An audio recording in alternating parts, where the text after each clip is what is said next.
வெறிச்சோடி கிடக்கும் ஒரு கிராமம் இருந்தது, குல்தாரா.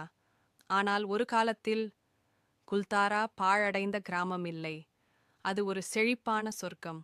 பாலிவால் பிராமணர்கள் விவசாயத்தில் வல்லவர்கள்.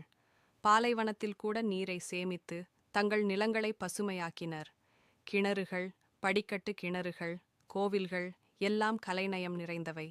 குழந்தைகளின் சிரிப்பு, கோவில்களின் மணி ஓசை, மாடுகளில் கட்டப்பட்ட பசும்புல் வாசனை.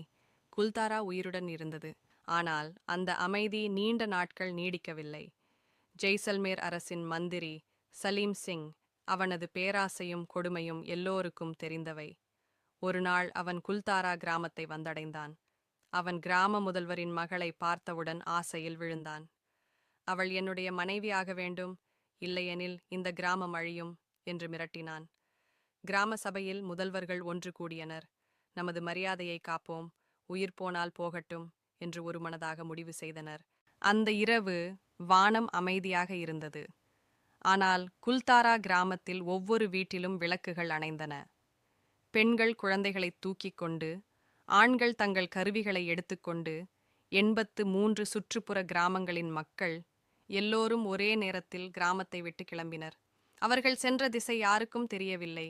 விடியற்காலையில் குல்தாரா வீடுகள் அப்படியே இருந்தன. ஆனால் ஒரு உயிரும் இல்லை.